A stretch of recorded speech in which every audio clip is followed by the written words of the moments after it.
네, 오늘 우리가 함께 나눌 하나님의 말씀은 로마서 13장 8절부터 10절까지 기록되어 있는 본문의 말씀입니다. 우리는 지난 시간에 그리스도인으로서 한 국가의 시민으로서의 삶을 살아감에 있어서는 어떻게 살아가야지만 되는 것인지를 기록된 말씀의 의미들을 통해 함께 생각해 보았습니다. 그리고 악으로 악을 갚지 말라는 대원칙 아래서 하나님 말씀에 위반되지 않는 한 모든 사회 질서와 국가 위정자의 통치 가운데 순종하는 것이 우리 그리스도인들의 한 국가에 속한 시민으로서 바른 모습이라는 사실을 함께 나누었습니다.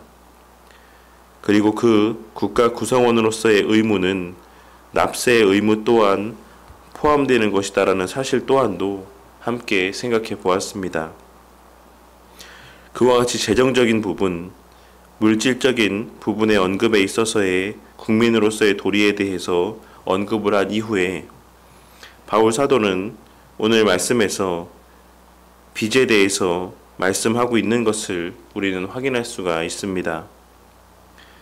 바울 사도는 지난 시간에 우리가 함께 나눈 말씀 후반부에 언급된 금전적인 문제와 자연스럽게 이어지는 개념들을 사용함으로써 이웃과의 관계에 있어서의 우리의 도리에 대한 말씀을 자연스럽게 이어가고 있는 것입니다.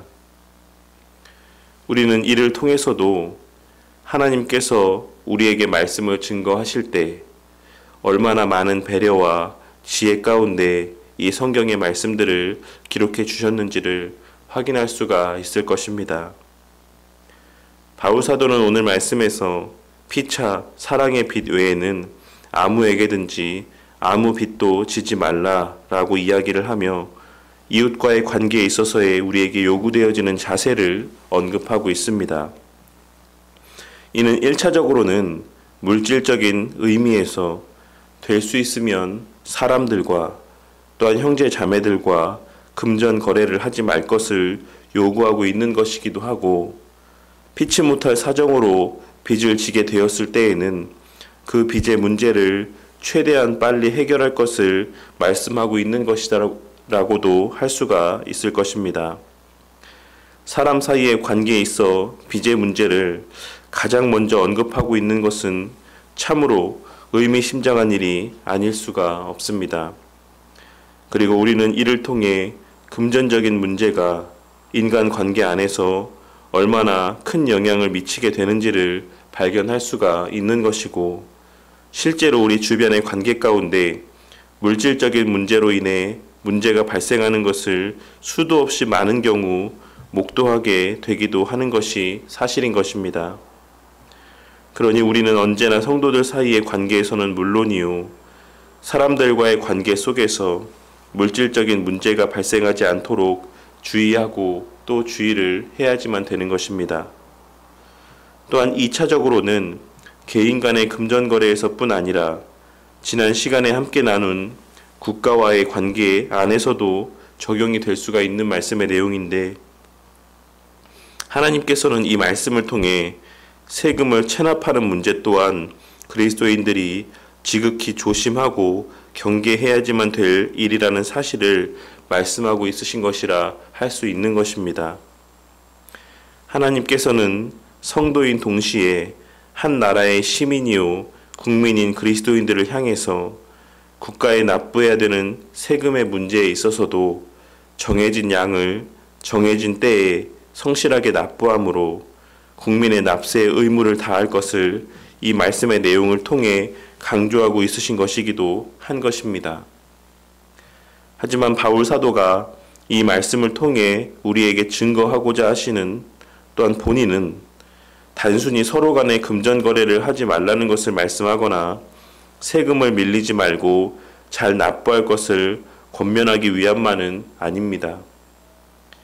우리는 살아가며 그것이 개인에게는 아닐지라도 은행과도 같은 금융기관에서라도 빚을 지고 살아가게 될 수밖에 없는 경우가 너무나도 많이 있기 때문입니다.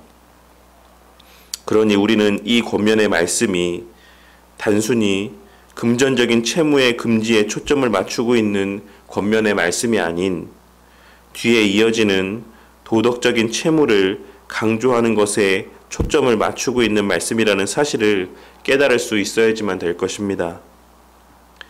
오리겐이라고 하는 초대교회의 교부는 사랑의 빚에 대해서 이야기하기를, 사랑의 빚은 영구히 우리와 함께 남아있고 절대로 우리를 떠나지 아니하며 이것은 우리가 매일 주고 영원히 받는 것이라고 하는 말을 남겼습니다.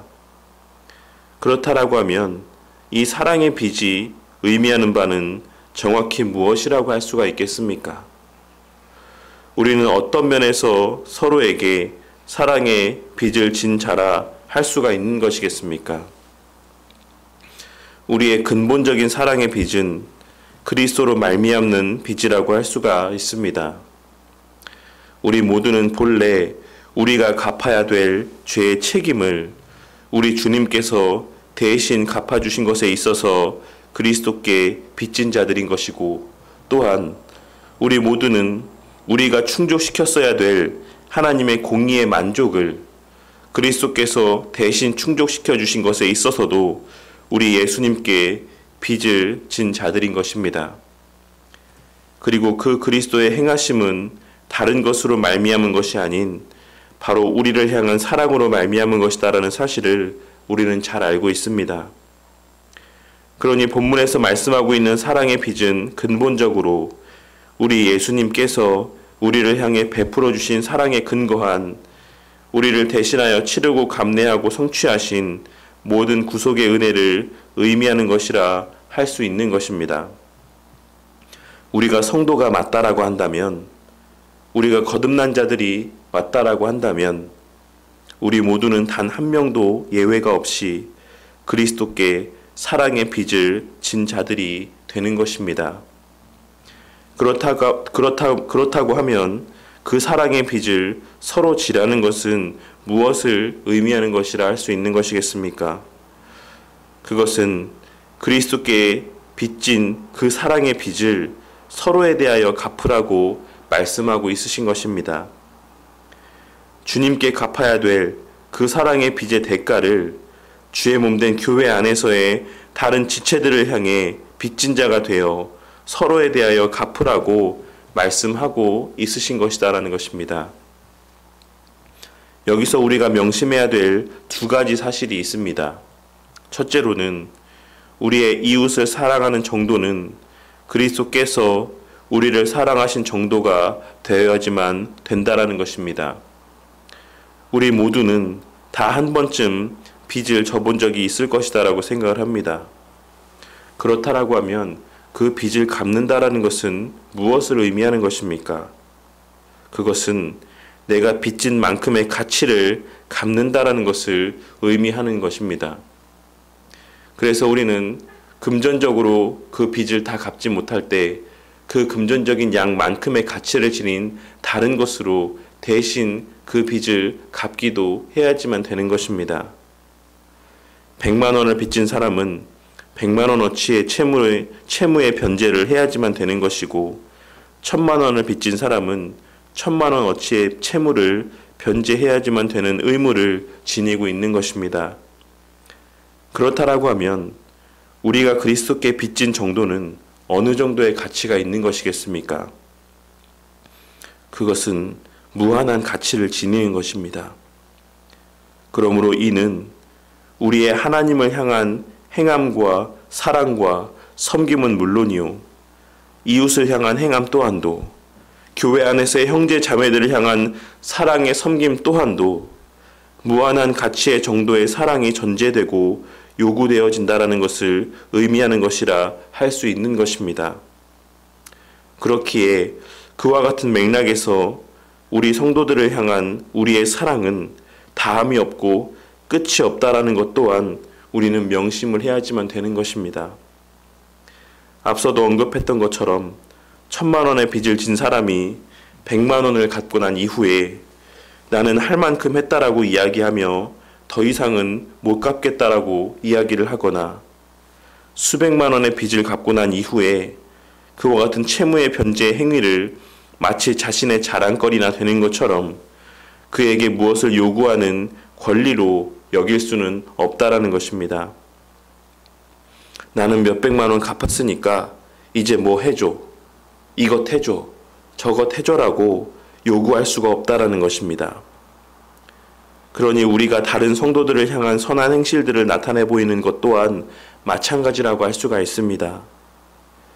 우리가 다른 성도들에게 사랑의 섬김을 나타내 보이는 것은 그리스도께 사랑의 빚을 진 자들로서 마땅히 행해야 될 의무인 것이지, 그것이 그 성도에게 다른 무엇인가를 요구하기 위한 대가성의 선행이거나 섬김이 되어서는 안 된다라는 것이고, 그럴 수도 없다라는 것을 의미하는 것입니다. 그러니 우리는 내가 다른 성도들에게 잘해 주었을 때 내가 한 바와 같이 그 성도가 나에게 잘해주지 않는다라고 할지라도 심적으로, 마음적으로는 서운할 수도 있겠지만 그것을 그 사람의 잘못이나 죄로 여기고 화를 낼 수 없는 것이고, 그래서도 안 되는 것입니다. 왜냐하면 우리의 모든 선행과 섬김이라는 것은 그리스도께 진 사랑의 빚에 근거한 것이기 때문에 그렇습니다. 그렇게 우리의 모든 성도들을 향한 선행과 또한 섬김의 동기는 하나님을 향한 사랑이 되고 그리스도의 몸으로서의 성도들을 향한 사랑이 되어야 된다는 것을 명심하는 우리 모두가 되기를 바라겠습니다. 세상에서의 사랑의 교제와 같이 내가 이만큼 주었으니 너도 이만큼 주는 것이 마땅하다라고 하는 생각 가운데 대가성의 사랑을 나타내 보이는 것이 아닌, 우리 주님이 나에게 그러하셨던 것처럼, 또한 우리의 육신의 부모가 나에게 그러하였던 것처럼 일방적이면서도 대가를 바라지 않는 섬김과 사랑이 교회 공동체의 구성원들 사이에서 나타내 보여져야지만 된다라는 것입니다. 그리고 그러한 사랑의 마음으로서의 율법의 행함, 이웃을 향한 계명의 말씀들 가운데 순종하는 것이야말로 율법의 완성이라 말씀하고 있으시다라는 사실을 깨닫고 명심하는 우리 모두가 되기를 바라겠습니다. 우리의 평생의 삶을 살아가는 가운데 오늘 말씀을 명심하고 살아가는 우리 교회 공동체가 되기를 바랍니다. 우리 모두는 그리스도께 무한한 사랑의 빚을 진 자들입니다. 그리고 우리 주님께서는 그 빚을 우리 하나님을 향해서는 물론이요, 주의 몸된 교회 안에서의 지체들을 향해서도 서로 갚으라고 말씀하고 있으십니다. 우리는 그리스도께 진 빚을 갚는 것이지, 내가 더 나은 존재이기 때문에 너그럽게 사랑과 은혜를 베푸는 자들이 아니다라는 사실을 명심하는 우리 모두가 되기를 바라겠습니다. 우리의 지금 서 있는 그 자리의 위치를 바르게 깨닫고 살아가라는 것입니다. 우리가 만일 더 나은 자의 자리에서 선행을 베푸는 마음을 갖고 그와 같은 모습들을 나타내 보인다라고 하면 그것은 우리의 공로가 될 것입니다. 하지만 우리가 빚진 자의 자리에서 선행을 베푼다라고 하면 그것은 우리에게 베푸신 하나님의 은혜에 대한 감사의 행위가 되는 것이고, 그로 말미암아 우리의 그와 같은 모든 섬김들은 하나님께 영광을 돌리는 선행이 되는 것입니다. 이 사실을 명심하고 늘 우리의 빚진 자임을 명심함 가운데 우리 모두가 서로에 대하여 그리스도로 말미암아 갚아야 될 빚을 진 자들임을 명심함 가운데 진심으로 서로를 사랑함으로 우리 교회 공동체 안에서 그 사랑의 율법의 완성의 모습이 우리 가운데 체험되어지고 또한 묵도되어지고, 그로 말미암는 하나님을 향한 감사와 기쁨이, 서로를 향한 감사와 기쁨이 풍성한 그와 같은 우리 바른교회 공동체가 되기를 주님의 이름으로 간절히 축원합니다.